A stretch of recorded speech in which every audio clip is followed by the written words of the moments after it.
welcome to China Money Podcast, your source for local knowledge and insights on investing in China. Go to our website, ChinaMoneyPodcast.com for more great episodes. I'm your host, Xiang. Our guest today is Howard Marks, Chairman of Oaktree Capital Management, a Los Angeles headquartered investment firm with $78 billion under management. He's talking to me today at Oaktree's office in New York. Hi, Howard. Welcome. Thank you. You've just completed a trip in China, and Oaktree has had an office in Beijing since 2007. How would you rate the investment environment there? Well, I have a lot of respect for China's long-run economic outlook. I think that a fast-growing economy with policy needs presents a management challenge, and by definition, sometimes it's going to grow faster than desired, and then perhaps there'll be an effort to slow it down. And so this is a period when it's slowing, and there's some question about how it's going to land, whether it's going to be hard or soft. And of course, as you know, I don't claim to know the answer. And then the other thing that I have to mention separately is that China's customers, the US and Europe, the developed world, are growing very slowly themselves. So that would have a retardant effect on China's economy as well. So the combination of the two suggests that China is in for a slow period. And then you have to look at valuations. And I think the valuations have corrected quite a bit from 2 or 3 years ago when everybody assumed that the outlook for China was flawless for eternity. Prices have come down considerably relative to valuations in other countries and in the absolute, and that's very healthy for the investment outlook. What are some different challenges that you face in China compared to, say, the US or Europe? Controlled economy, of course, probably has the ability to work better in the short run. There's not much long-run experience with controlled economies.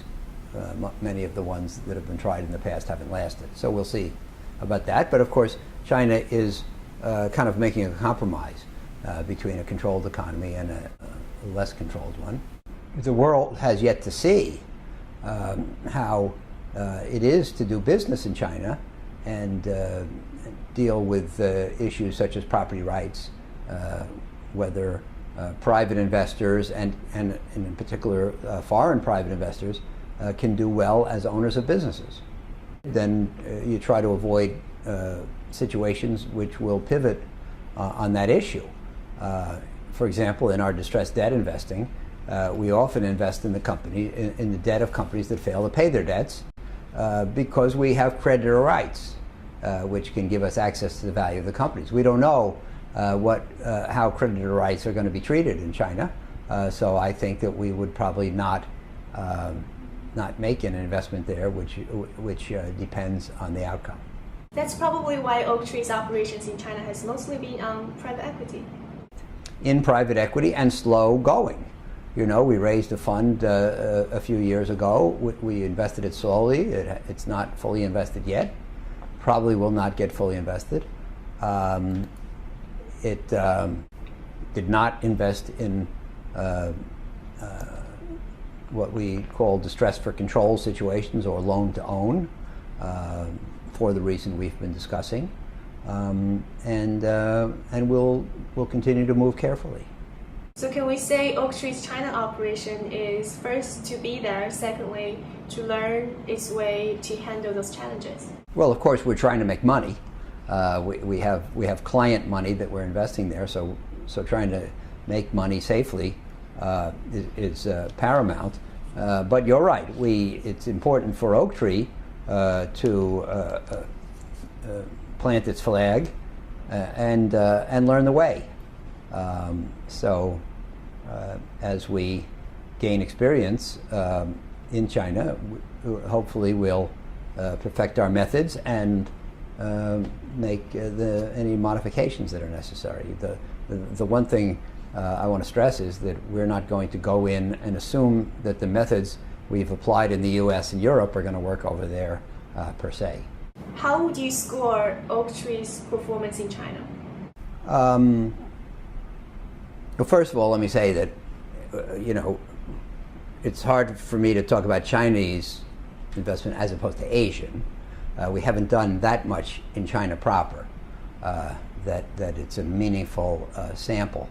I would say that it's been about a C plus. In absolute terms, although we haven't lost money, and I don't know how others have done.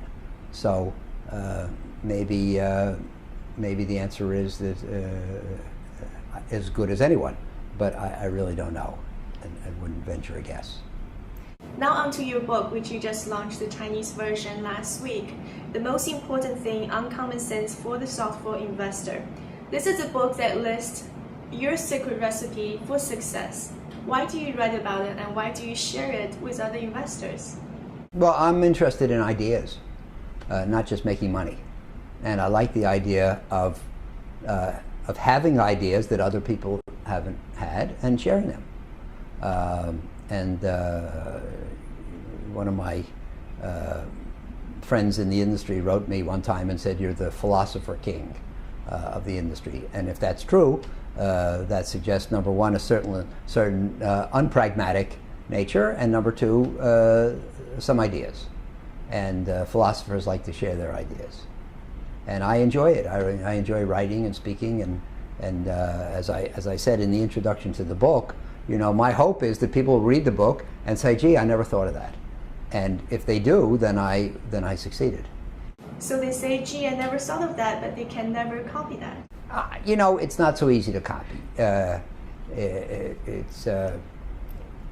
Investing cannot be reduced to an algorithm or a process or a recipe that everybody can follow. In addition to having the ideas, number one, a lot of them are very challenging emotionally to implement, because you have to go contrary to the market and the cycle. And the other thing is, some of them are difficult to implement intellectually. It takes a really good brain to be a superior investor. So I think that my efforts to write the book notwithstanding, I think there'll still be opportunities to make money. They're not all going to be arbitraged away. Howard, thank you so much. Well, it's been a great pleasure speaking with you. That's today's podcast. I hope you enjoyed it. If you have any questions or comments, go to our website, ChinaMoneyPodcast.com, or subscribe to the podcast on iTunes. Thank you so much. Until next time.